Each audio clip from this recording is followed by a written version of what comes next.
안녕하십니까. 융합적 사고와 글쓰기. 오늘의 주제는 논문의 뜻매김과 주제잡기입니다. 오늘은 과제가 나가는 날입니다. 자, 논문은 무엇일까요? 자, 논문에 대한 정의는 여러분이 상상하는 것보다 아주 훨씬 오래됐습니다. 뭐 언제부터 논문에 대한 정의가 있었냐는 게 중요하진 않고요. 이제 오늘날 우리가 쓰는 논문은 실제로 이렇게 오랜 역사를 갖고 있지는 않습니다. 다만 논문의 역사와 글쓰기의 역사를 굳이 이렇게 분리할 필요는 이제 없다고도 볼 수 있는데요. 그래서 논문이라는 것은 이렇게 한번 정리해 두세요. 인류가 글쓰기를 해오면서 가장 발달시킨 최고의 논문, 최고의 글쓰기 방식이다. 과연 그럴까요? 그래서 어떤 분들은 시를 얘기하기도 할 테고, 어떤 분들은 드라마를 얘기하기도 할 테고, 어떤 분들은 뭐 소설, 뭐 비평 여러 가지가 있는데, 저는 개인적으로는 소설이 가장 영향력이 컸다라고 보지만은 이제 현대로 올수록 논문의 영향력은 이제 가장 큰 힘을 발휘하는 글이 아닌가 이렇게 생각을 합니다. 논문을 제대로 쓸 수 있는 사람만이 이제 참다운 지식인이다. 진정으로 아는 사람, 참답게 아는 사람은 결국 자신의 삶을 논문이라는 형식을 통해서 쓸 수 있어야 된다. 그리고 바로 그 논문이 내가 무엇을 모르고 또 무엇을 아는지를 정확히 판가름할 수 있는 글쓰기이기 때문에 결국 우리 모두에게 미신이라든지 잘못된 이런 편향된 믿음 또는 조금 더 나가면은 소문과 같은 것에 근거하지 않고 올바른 알매에 근거한 삶을 짜나갈 수 있지 않을까. 그런 의미에서 저는 논문은 가장 중요한 업적물이다 이렇게도 전 생각하고 있습니다. 그만큼 논문 쓰기라는 것은 인류 문명의 관점에서 보자면은 마지막 글쓰기의 마지막 단계에 해당하는 것이다. 그만큼 가장 발달된 것이고 그만큼 현대 인류에게는 가장 소중한 글쓰기 방식이다. 하지만 이 논문 쓰기는 아주 오래된 역사를 갖고 있다. 현재 우리 논문과는 구성이나 체계가 많이 다르긴 하지만은 그래도 기본적인 그 의도라든지 목적 이런 것들은 그대로 유지가 되었었다. 제가 오늘 책 한 권을 좀 소개하려고 하는데요. 보이시나요? 문심조령. 아주 그냥 상징성이 넘쳐나는 그런 제목입니다. 문심이라는 게 뭐야? 문심. 글의 마음이란 뜻인데요. 이때 말하는 이 마음은 요체, 핵심을 얘기하는 겁니다. 글의 핵심 또는 글쓰기의 요체 이렇게도 이해하시면 되겠습니다. 문심이라는 것이 있다. 문심의 조룡이라는 것은 다양한 방식의 글꾸미기, 글쓰기의 방식들을 체계적으로 연구한 것이다. 이렇게 일단 기본적으로는 이제 글쓰기에 관한 책이다. 이렇게 이해해 보시면 되겠고요. 유협이라는 이제 분이 썼고 한국에서는 이제 책을 고대 최동호 선생님이 번역도 하고 또 이제 굉장히 어려운 책이다 보니까 이제 주도 많이 달고 설명도 많이 달고 해서 우리가 읽을 수 있는 형태로 바꿔 주었습니다. 아마 여러분들이 이 책을 펼쳐 보신다면은 그 난해함하고 또 그 낱말의 그 낯섦 그리고 나오는 갈말들의 그 어떤 수 이런 거에 압도당해가지고 제대로 읽어나갈, 한쪽도 아마 제대로 읽어나갈 수가 없을 것입니다. 그만큼 어렵기도 하지만은 글의 이 정수, 문심을 그대로 잘 드러내주는 책이어서 한번 그래도 읽어볼 만한 책이다. 저도 이 책을 읽으면서 많은 감동을 받았는데요.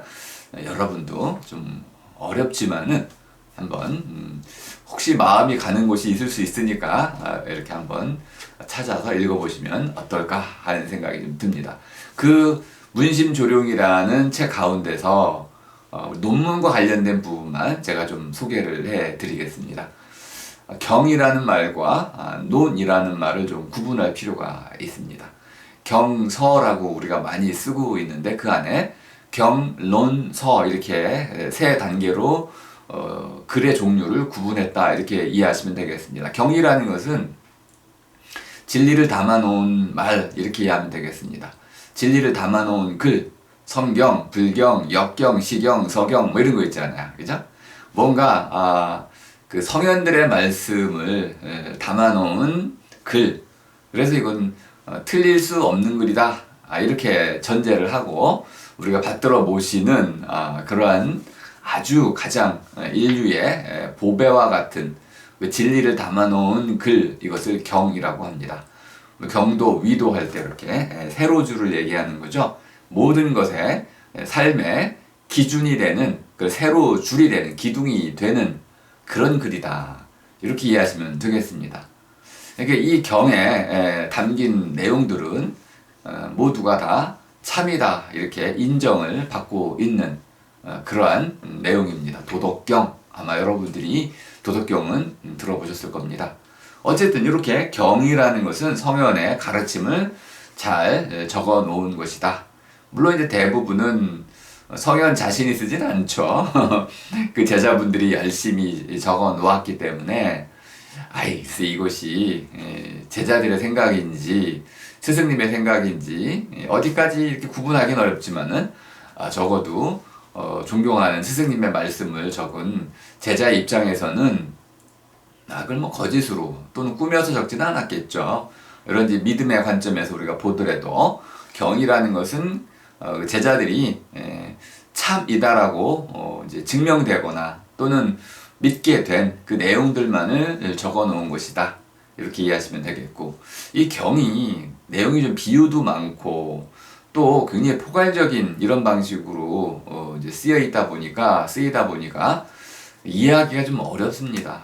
그래서 그것을 경을 그것이 본디 무슨 뜻이었는지 또 시대가 바뀌면서 또 뜻이 달라질 수도 있으니까 이렇게 정확히 이 원래 그 경에 쓰인 그 뜻이 무엇인지를 밝혀주는 글, 요거는 논입니다.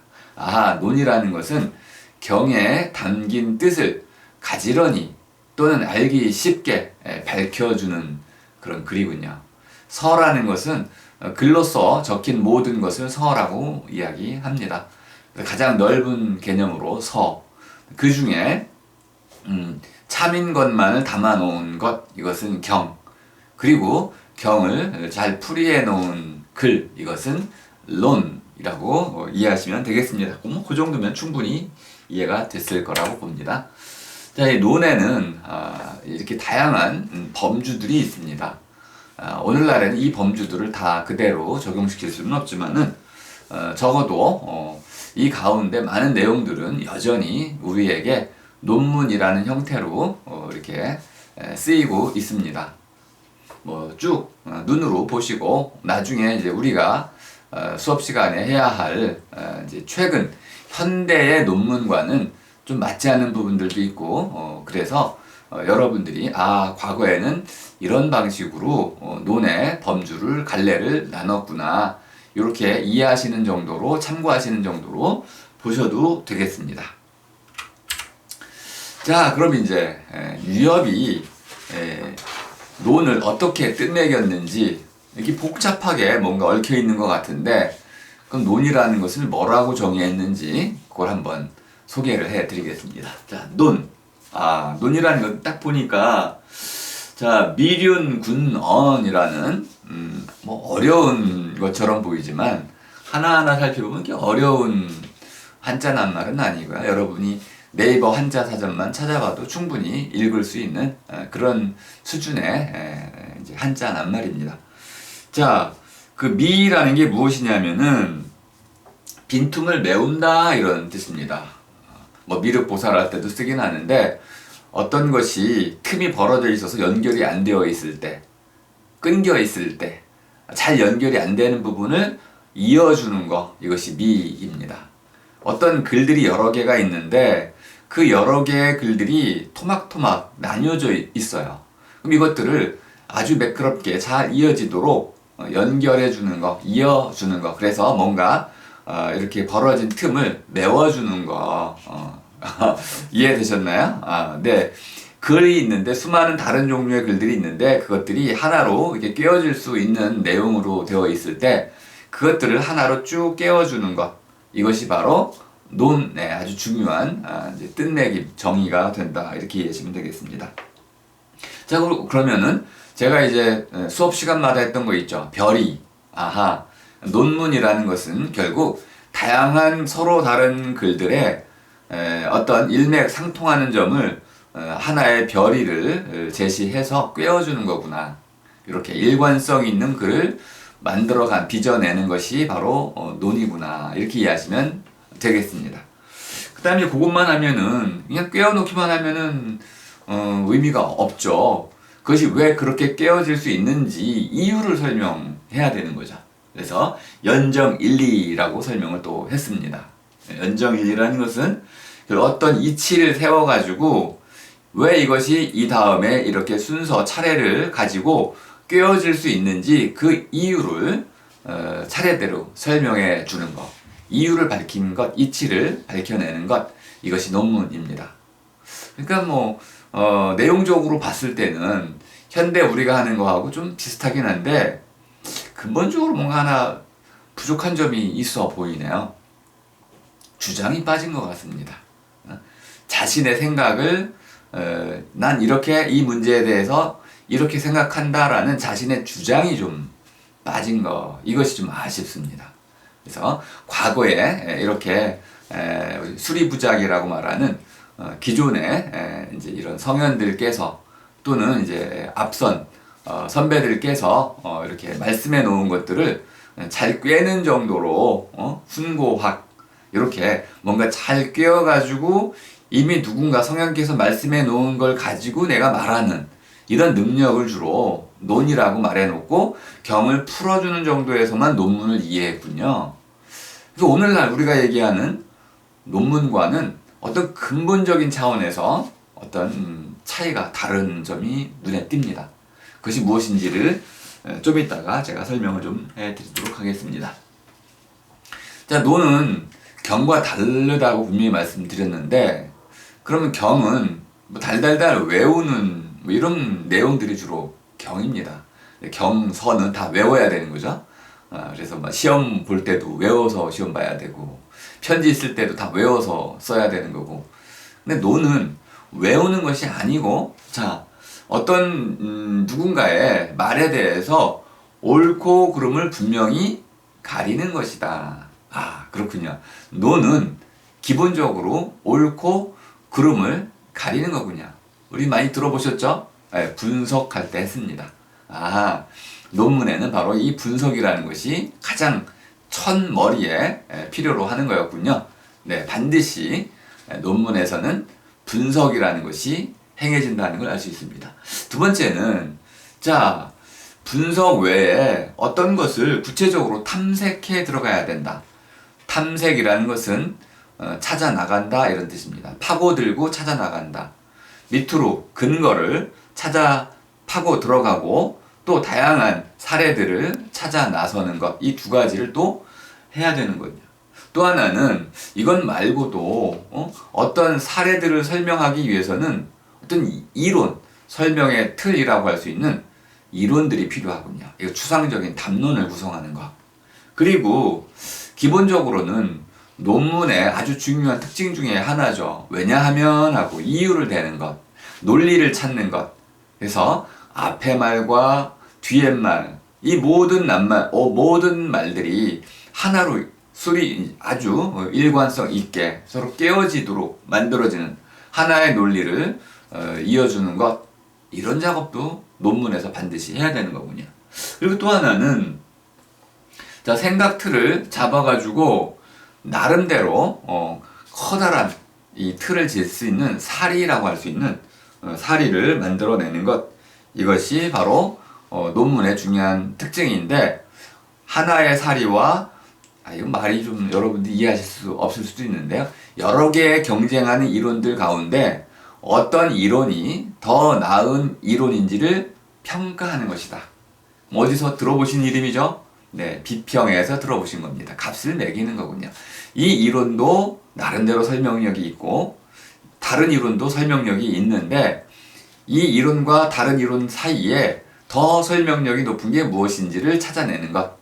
그러니까 우리가 주로 했던 것, 줄이기 하나 빠지고 분석과 비평에 했던 내용들이 다 여기 담겨 있습니다. 그러니까 뭐 과거에 논문 쓰기나 오늘날의 논문 쓰기나 뭐 공통점은 있는데, 무엇이 다른지를 여러분이 잘 찾아내시면 되겠습니다. 자, 논은 그렇다 치고, 그럼 문이라는 건 이제 뭘까요? 문. 여러분들이 뭐 그럴문이라는 건 많이 들어보셨는데, 그럴이라는 것이 또 무슨 뜻일까요? 과연 이 문자 이것은 그럴이라는 뜻일까요? 일단 글이라는 것은 금을 긋는다는 말에서 왔습니다. 긋고 뭐 그럼 그림이 만들어지겠죠. 근데 그림은 하나의 정형화된 기호나 상징을 사용하지 않습니다. 반면에 이렇게 하나의 약속된 기호를 가지고 쓰여지는 이런 것들이 바로 글자입니다. 글자로서 표현된 것이 바로 글이 되겠습니다. 그러니까 글은 글자로서 이루어진 것이기 때문에 글 자체가 그어진 것은 아닙니다. 글자에 담기는 것이죠. 좀 다르네, 그죠? 글자로서 이루어진 것이 글이다, 이렇게 이해해 두시고요. 글 할 때 월은 펼쳐나간다라는 이런 뜻입니다. 눈발 할 때 발, 펼쳐나가는 것. 그러니까 글 하면은 글이 글자로서 이루어진 것이 한 단계 한 단계씩 하나하나 이렇게 이어져 나갈 때 펼쳐나가는 한 걸음 두 걸음, 한 발 두 발, 그 발, 이것이 바로 글월입니다. 그 글발이 글월로 바뀐 것입니다. 그러니까 글의 발걸음, 이렇게 이해해 보시면 되겠습니다. 글의 한 걸음, 두 걸음, 글월이라고 이해하시면 되겠습니다. 근데 문이라는 낱말은 글월이 아닙니다. 문이라는 이 낱말은 줄을 엮는다, 새끼 꼬듯이 결승문자라고 여러분이 들어보셨는지 모르겠네요. 새끼를 꽈가지고 거기다가 약속 하나를 정해 두는 거죠. 이건 고등어 사는 것이고, 시장 보러 갈 때 고등어 사고, 그 다음에 뭘 삽니까? 돼지고기 한 손 사고, 이런 식으로 뭐나 하나씩 묶어가면서 그 내용을 1대1로 대응시켜 놨던 것이 결승문자인데, 이렇게 묶어 놓는 거, 엮는 것, 이것이 바로 문의 의미고, 그런 의미에서 문이란 뜻도 갖고 있습니다. 근데 이 문이란 낱말이 가장 널리 쓰였던 것은 천문이라는 말에 쓰였습니다. 천문과 인문, 비문, 뭐 수많은 말들이 있는데, 문이란 낱말이 뭐 굉장히 종류가 많습니다. 시간 관계상 세 낱말만 소개를 해드릴 텐데, 천문이라는 건 무엇이냐면, 천은 하늘이란 뜻이죠. 이렇게 두 팔을 벌려서 위에, 사람 위에 있는 그 공간을 천이라고 했습니다. 물론 우리말 하늘은 그런 공간 개념은 아닙니다. 끝없이 넓다, 이런 뜻으로 이해가 된 우리말인데요. 어쨌든 이 천이라는 것은 기본적으로 사람 위에 있는, 땅 위에 있는 어떤 자리를 말하는 것인데, 그 위에는 무엇이 있습니까? 해와 달과 별이 있는 것이죠. 천문하면은 해와 달과 별의 운행, 움직임을 엮어 놓은 것이다. 이해가 되셨냐? 이해가 되셨죠? 해와 달과 별의 운행을 엮어 놓은 것, 황도 같은 경우는, 그래서 실제로 천문에 보면은 황도라는 게 붉을 황자를 쓴 것입니다. 붉은색으로 그려 놓았어요. 그것이 해를 상징하는 거죠. 그러니까 황도하면 해의 길이란 뜻입니다. 그러니까 천문에는 해의 길도 그려놓고 달의 길도 그려놓고 별자리도 그려놓고 이렇게 해가지고 하늘에 떠있는 모든 것들의 운행, 이것을 그려놓은 것이 바로 천문도입니다. 그러니까 문이라는 것은 이렇게 길을 그려놓은 것, 궤적을 그려놓은 것 또는 엮어놓은 것, 이런 뜻이 되겠습니다. 그러면 무엇을 그려놨을까요? 그런 별의 어떤 법칙을 그려놓은 거죠. 반대로 이제 이와 달리 인문하면 무슨 뜻입니까? 인문학 할 때 인문, 이것은 사람의 삶의 법칙을 그려놓은 겁니다. 태어나고 죽고 이 과정 속에서 벌어지는 사람이 사람답게 살아가야 할 모든 일들, 거기에 어떤 나름대로의 그 과정이 있잖아요. 그 과정을 적어 놓은 것이 인문입니다. 재미있네요. 그죠?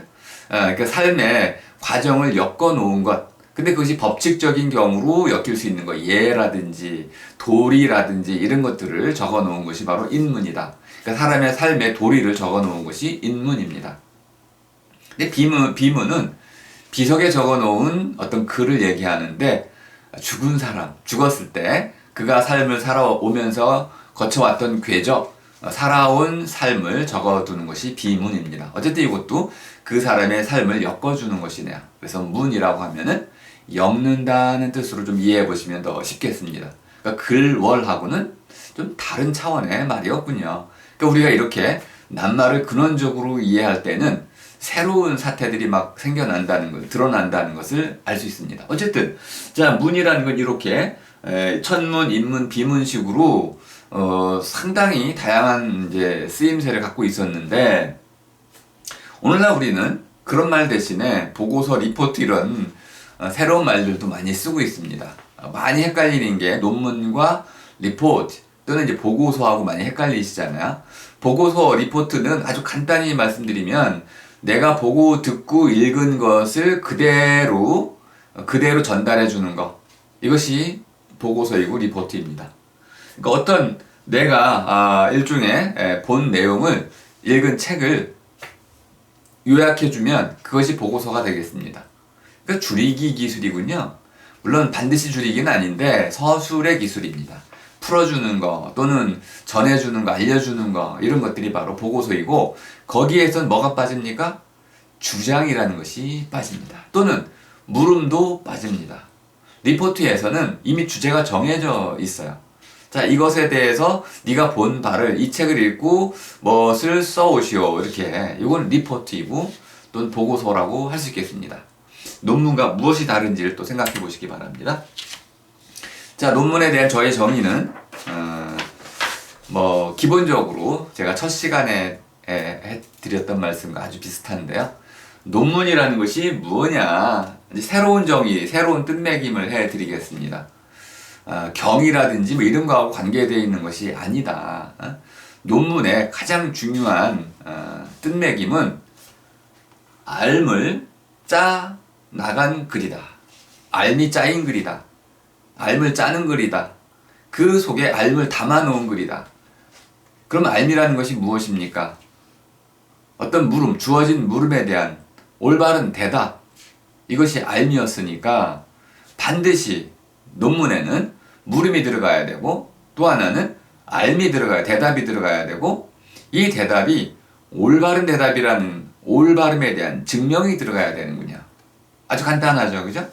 논문에 대한 새로운 정의, 저의 구현상의 정의는 아주 간단합니다. 논문은 알을 짜 놓은 글이다.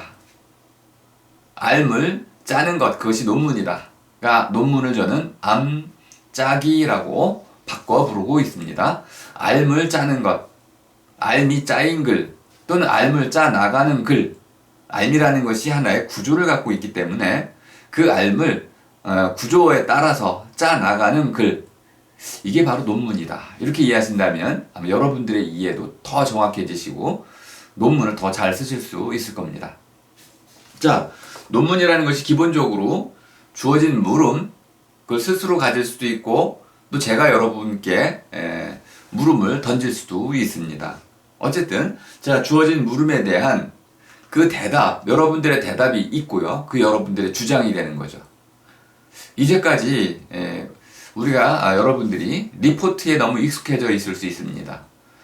누군가가 야, 이 책 읽고 요약 정리해와 이렇게 그랬을 경우 여러분들은 여러분만의 물음을 묻기 위해서 애를 쓰셔야 됩니다. 자, 가장 중요한 거 문제를 발견하는 거라고 말씀드렸습니다. 문제 발견술, 문제를 찾고 그 문제를 찾은 뒤에 그 문제에 대해서 가장 가치가 있는 어떤 내용을 묻는 것이죠. 그 물음이 하나 생겨나죠. 그 물음에 대해서 아마 여러분들이 이미 나름대로 대답을 갖고 있었을 겁니다. 그리고 그 대답이 실제로 올바른지 아닌지를 여러분 분석하시고 또 그것을 증명해 나갈 수가 있습니다. 이렇게 주어진 물음에 대한 대답의 옳고 그름을 증명하는 것, 증명이라는 것은 밝혀서 드러내라는 뜻입니다. 왜 그런지, 실제로 그런지 그것을 밝히고 그리고 드러내라는 겁니다. 자, 이렇게 해가지고 논문에 대한 정의는 아주 쉽게 이루어진다는 걸 알 수 있습니다. 위협의 이런 방대한 이런 이야기를 하지 않고도 논문에 대한 정의는 아주 쉽게 내릴 수가 있습니다. 그런데 문제와 물음이 다르다는 것도 여러분이 좀 마음에 새겨 두셔야 됩니다. 문제라는 것은 물을거리 또는 물음의 덩어리, 하나의 덩어리다라고 이해를 해두시면 되겠습니다. 교육 문제, 수많은 것들이 그 안에 얽혀 있습니다. 이 문제는 하나의 덩어리이기 때문에 문제 자체를 물을 수가 없습니다. 그 문제 자체를 물을 때 이렇게 묻게 되죠. 교육이란 무엇인가? 그거는 또 하나 교육의 뜻매김에 대한 어떤 물음을 물은 것이지 교육 문제를 물은 게 아닙니다. 그러니까 교육 문제 자체를 우리가 물을 수는 없는 거죠. 그러니까 교육 문제를 묻고 싶을 때는 그 교육 덩어리 가운데 한 조각을 떼어내 가지고 하나의 물음으로 바꿔줘야 됩니다. 입시에 대한 물음. 그래서 뭐 수시 정형을 늘려야 되느냐 줄여야 되느냐 이렇게 하나의 구체적인 물음으로 물을 때 우리는 그것에 대한 하나의 대답을 증명할 수가 있는 것이죠. 포괄적인 물음에 대한 포괄적인 대답은 증명이 거의 불가능합니다. 평생에 걸려도 아마 그 물음은 대답되기가 어려울 것입니다. 대답을 해도 증명은 아마 불가능할 것입니다. 증명하기 위해서는 물음을 쪼개야만 됩니다. 그것이 바로 과학의 출현 배경이었습니다. 증명에 대한 요구가 거세질수록 점점 더 작은 문제들로 쪼개나가고 물음을 더 작게 물어서 결국 탄탄한 대답들을 만들어 가는 것, 그리고 다시 하나의 체계를 쌓아가는 긴 과정을 거쳐온 것, 이것이 과학의 발전의 중요한 원동력이었습니다. 자, 그러다 보니까 논문이라는 것은 단순히 하나의 물음에 대한 대답으로 끝나지 않고 그 대답들의 체계를 짜나가는 것이군요. 그 두 가지가 핵심이 됩니다. 그러니까 주어진 물음에 대한 올바른 대답, 그 대답들의 올바른 체계, 이렇게 하면은 논문에 대한 완전한 정의가 된다고 저는 생각합니다. 자, 그러면 이제 논문은 크게 어떻게 짜이는지를 한번 또 설명을 드리겠습니다. 논문은 크게 세 가지의 성격으로 짜인다. 논문은 크게 세 가지로 구성된다. 이렇게도 말할 수 있는데요. 어쨌든 논문의 짜임새는 세 가지로 이루어진다. 이 성격이라고 보시면 좀 더 낫겠습니다. 첫 번째 성격은 일관성이 있어야 된다. 두 번째는 통일성이 있어야 된다. 세 번째는 체계성이 있어야 된다. 이 한자 우리말로 되어 있으니까 대단히 이해하기가 어렵다는 걸 알 수 있습니다. 일관성이라는 게 도대체 뭡니까? 이해는 다 하시는데 일관성이 뭔지 설명하는 것은 대단히 어렵습니다. 요거를 좀 알기 쉬운 우리말로 바꾸어서 저도 설명하기 쉽고 여러분도 알아듣기 쉬운 말로 한번 바꿔보도록 하겠습니다. 일이라는 건 분명히 하나란 뜻입니다. 관이라는 것은 꿰다라는 뜻입니다. 하나로 꿰는 것, 하나로 꿰이는 것, 하나로 이렇게 관통되는 거죠. 이때 말하는 하나는 바느질이라고 한번 생각을 해보시면 되겠습니다. 바느질을 한다, 이렇게. 징검다리 기억나시죠? 징검. 바느질을 할 때 이 바늘이 갑자기 바뀌면은 하나로 꿰 수가 없죠. 단추를 꿰을 때, 단추를 꿰는데 갑자기 바늘을 바꾼다든지 실을 바꾸면은 그럼 단추를 하나로 꿰 수가 있겠습니까? 꿰 수가 없습니다. 이 단추들이라는 것이 하나의 글이고 또 하나의 복이고 하나의 암 내용들이라고 한다면은 이것들을 모두 꿰 수 있는 그 하나가 있어야 되는데 그것이 무엇이냐? 그것이 바로 물음이라는 겁니다. 그래서 제가 이렇게 하나로 꿰기라고 옮기고 내용적으로는 물음거리에 대해 하나의 물음만을 묻는다. 문제에 대해서, 덩어리에 대해서 그걸 떼어내가지고 하나의 물음만을 처음부터 끝까지 묻는다. 2개의 물음을 묻지 않는다. 3개의 물음을 묻지 않는다. 중간에 물음을 바꾸지 않는다. 그래야만 하나로 깨어질 수 있다는 겁니다. 이해가 되셨나요? 네, 좋습니다. 통일성이라는 건 뭐냐면, 자, 하나로 깨어가는데 보니까 앞에는 단추가 좀 작았는데 뒤에 갔더니 단추가 커요. 대답들이라고 할 수 있겠습니다. 다양한 대답들을 이제 우리가 이제 나름대로 배열을 하게 되는데 쭉 늘어놓았을 때 그 대답들의 크기라든지 또는 내용이 같아야 됩니다. 근데 대답들이 앞에선 예라고 했다가 뒤에선 아니오라고 대답하거나 또는 중간에 예, 아니오를 뒤섞는다든지 이렇게 대답이 일관성을 잃어버리면 이미 그 글은 좋은 글이 될 수가 없습니다. 그러니까 대답이 항상 일관성 있게 주어져야 된다. 그래서 2번째 통일성이라는 통일이라는 것은 자 강을 생각해 보시면 되겠습니다. 남한강이 있는데 북한강이 있고 이 두 줄기로 흘러내려오는 것이 이렇게 두멀머리에서 만나서 한 강으로 하나로 통합이 되죠. 그러니까 통일이라는 건 뭐냐면 두 줄기로 있던 것이 줄기가 하나로 모아진다 이런 뜻입니다. 그러면 여러 개의 대답들이 있는데 그 여러 개의 대답들이 하나로 모아지는 거 그러려면은 내가 인정하는 내가 받아들인 대답은 yes 그렇다라고 받아들이게 되고 내가 부정하는 어떤 대답들은 어떤 주장들은 아니오라고 해가지고 그릇된 것으로 비판하면서 받아들이게 됩니다. 분석의 기술이었다는 걸 아시죠? 옳고 그름을 따져가지고 옳은 건 옳다고 받아들이고 그른 것은 그르다라고 해가지고 비판하는 거. 분석을 통해 가지고 어쨌든 나는 일관성 있게 주어진 물음에 대해서 항상 일관성 있는 대답을 하는 거 이것이 바로 통일성이다. 그러니 이것은 한데 모아들이기군요. 옳은 것은 옳다고 받아들이고 그른 것은 그르다고 해서 비판하는 방식으로 어쨌든 이렇게 전체적으로는 하나의 일관된 대답의 체계를 만들어가는 거 이것이 바로 통일성이다. 이해가 되셨나요? 네. 3번째 체계성이라는 건 무엇이냐면 자, 글이라는 것이 이렇게 발전해 갑니다. 물음을 묻다가 또 개념을 분석하다가 또 사례를 들고 와가지고 또 사례 분석을 하다가 또 이걸 통해서 내가 주장을 만들어내고 아주 다양한 차원들이 계속 이어져 나가는데 이것들이 제대로 맞물려서 돌아갈 때 체계라는 건 무슨 뜻이냐면 우리 몸의 뼈대와 같은 것을 얘기하는 겁니다.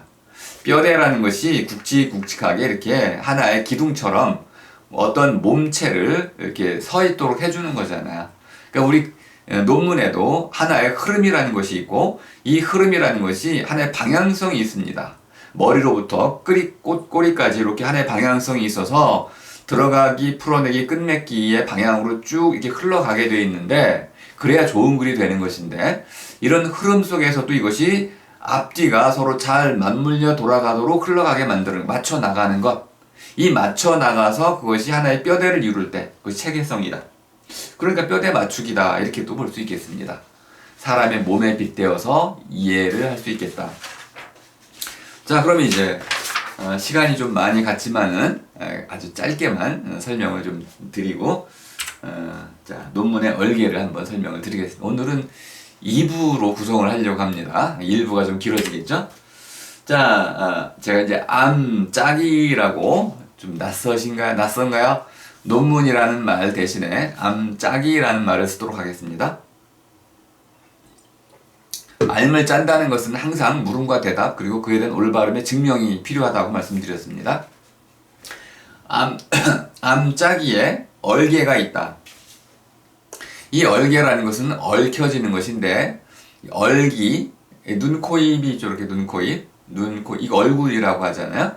그러니까 눈, 코, 입, 귀 이것이 이렇게 자리를 잘 잡아가지고 자리를 잡아서 하나의 몸으로 이루고 있을 때 이것을 얼굴이라고 합니다. 근데 이것이 하나의 어떤 특정한 형태, 다른 꼴로도 있을 수 있잖아요.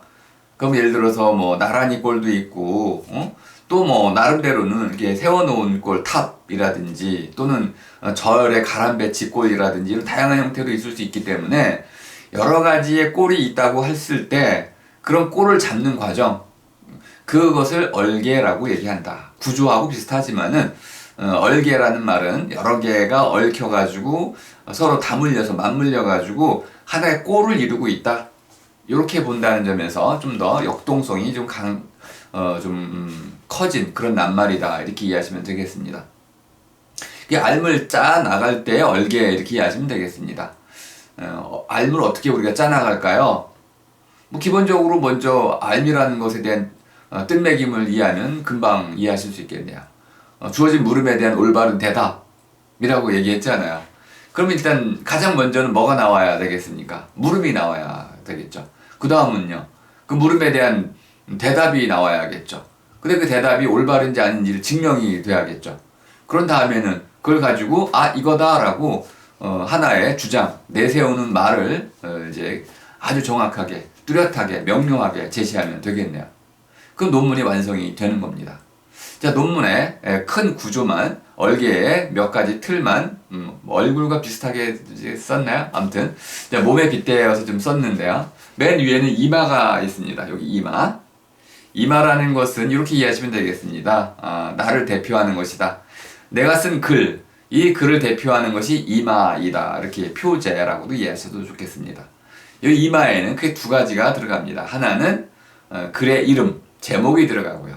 그 제목 아래에 바로 글쓰미의 이름이 들어가게 됩니다. 글쓰미의 이름은 바로 그가 속한 소속, 이것도 함께 쓰여야 되겠습니다. 요 두 가지, 글의 이름과 글쓰미의 이름이 바로 이마에 해당되는 것입니다. 논문에는 반드시 이 두 가지가 먼저 나와야 됩니다. 이것이 굉장히 중요한 요소이기 때문에 여러분들도 잊지 마셔야 됩니다. 논문의 가장 중요한 특징은 이름을 달고 나온다는 겁니다. 글의 이름과 글쓰미의 이름을 달고 나온다. 그것이 없으면 논문으로 인정될 수가 없다. 이해가 되셨나요? 네, 좋습니다. 논문의 필수 요소라고 이해를 해 두시고요. 자, 본격적으로 이제 글을 써 논문, 알을 짜 나갈 때 가장 먼저 이제 나와야 할 부분이 바로 이제 물음을 던지는 부분이죠. 물음을 던진다라는 것을 잉글리시로 보면 introduction이라고 쓰고 있는데요. 물론 head라는 말도 씁니다. head 또는 introduction 이렇게 쓰는데 저는 그것을 들어가기라고 바꿨습니다. 서론이란 말은 쓰지 않습니다. 유협의 문심조령을 읽어보신 분은 서라는 건 차례란 뜻으로 쉽게 이해가 됩니다. 그러면 차례를 논한다. 논문에서 그런 일은 없습니다. 차례를 논하지 않습니다. 책 같은 경우에는 차례를 이렇게 펼쳐 보여줄 수 있겠죠. 차례라는 것을 우리가 쓸 수는 있겠지만은 그런 서는 논문에서 필요하지 않습니다. 그래서 서론이라는 것은 잘못 만들어진 말이다. 그것도 이제 일본 학자들이 만들곤 했는데요. 윤동주의 서시라는 것도 사실 서가 잘못 붙여진 이름입니다. 어쨌든 지금 그걸 논하려고 하는 건 아니니까 자, 보다 정확한 이름이 무엇이냐? 문제 속으로 들어간다라는 뜻입니다. 문제 속으로 들어간다를 이렇게도 말할 수 있습니다. 물음을 묻는다. 물음 던지기. 근데 문제 속으로 들어가는 거하고 물음을 던지는 거하고 조금 차이가 있습니다. 문제 속으로 들어갈 때는 물음을 던지는 건 당연하고 그 문제 속에 들어가서 헤매지 않기 위해서는 어떤 길이 필요하죠. 방법이 필요합니다. 그 문제를 풀기 위한 방법도 필요하고요. 또 어떤 순서도 필요합니다. 차례. 그래서 문제 속으로 들어간다는 이 어떤 개념은 기본적으로 물음을 묻는다 하고 그리고 어떤 방법으로 이 물음을 묻고 대답을 찾을 것인지 증명할 것인지 하고 그리고 어떤 순서로 글이 전개될 것인지 이 세 가지 이것이 들어가기 속에 다 들어가 있어야 합니다. 들어가기가 괜찮은 이름이군요. 그 어디 속으로 들어갑니까? 문제 속으로 들어갑니다. 누가요? 내가 글쓰미 자신이 문제 속으로 들어갑니다. 그럼 읽는 사람들은 그 글쓰미를 따라서 같이 그 문제 속으로 들어가면 되겠습니다. 이해가 되셨죠? 자, 그럼 두 번째는 풀어내기입니다. 문제 속으로 들어갔는데 일단 차례는 그 순서대로 쭉 이루어질 테니까, 펼쳐질 테니까 차례는 일단 놔두고 두 가지가 중요합니다. 첫 번째는 물어진 물음이 있잖아요. 그 물어진 물음을 이제 그 물음에 대한 답을 찾아내야 되는데, 논문을 쓰고자 하는 사람은 그 주어진 물음에 대한 답을 이미 찾았어야만 됩니다. 왜? 논문이라는 것이 알물 짜 나가는 것이기 때문에. 내가 아는 바가 없으면은 논문을 쓸 수가 없습니다. 내가 아는 바가 없으면 논문을 쓸 수가 없습니다. 다른 사람이 아는 것을 가지고 논문 쓴다면 그것은 리포트가 됩니다. 내가 알고 있는 것, 또는 좀 뭐 과하게 얘기한다면은 나만이 알고 있는 것을 알려주는 것, 그것이 논문이다. 논문 쓰기 대단히 어렵겠네요. 어쨌든 이렇게 해가지고 논문의 아주 중요한 특징을 알면서 찾고 있으니까, 여러분들도 문제 속으로 들어가서 그 문제에 대한 답을 내가 이미 찾았고 그 답이 이렇게 저렇게 찾았다라는 것을 풀어주는 거, 이게 풀어내기다. 잉글리시로는 body라고 많이 쓰는데요. 우리말로는 이제 뭐 본문이라고도 하는데, 본이라는 건 밑이라는 뜻이어서 또 맞지 않습니다. 그래서 문제 속으로 들어간다라는 이 말을 가지고 한다면은 그 문제에 던진 물음을, 그 답을, 왜 이것이 답인지를 풀어내는 것. 왜 답인지를 풀어내는 거니까 가장 먼저 해야 되는 건 뭡니까? 이 물음은 이런 물음이다 라는 물음에 대한 설명이 먼저 필요하겠군요.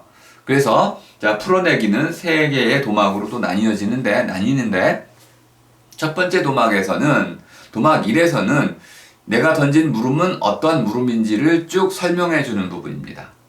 근데 이걸 내용적으로 보면 우리가 흔히 말하는 선행 연구, 선행 이론에 대한 연구다, 선행 논문에 대한 연구다, 이렇게 선행 연구라고 이제 많이 얘기를 하게 되는데요.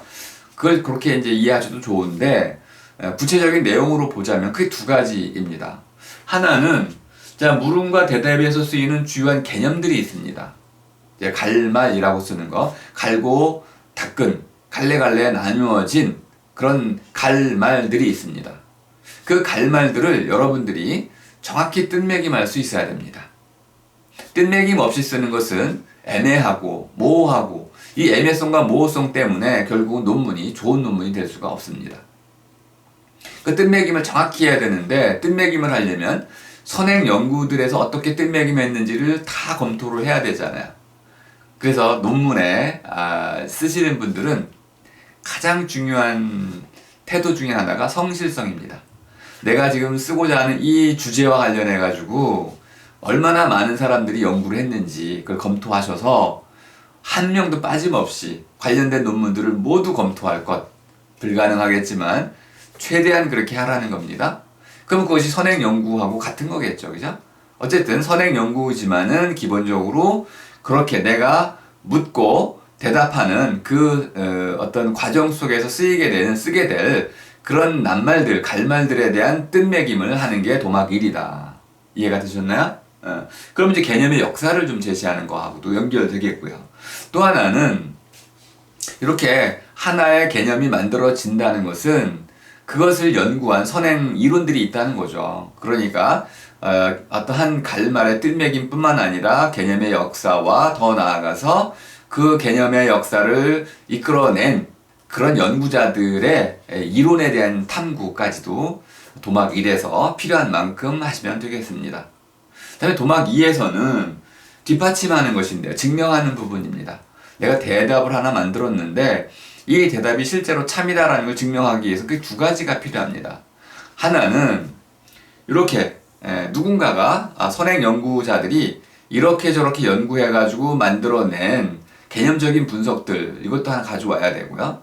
또 하나는 실제 사례들, 증거 자료들, 이것들을 가지고 와가지고 그 사례 분석을 해내는 겁니다.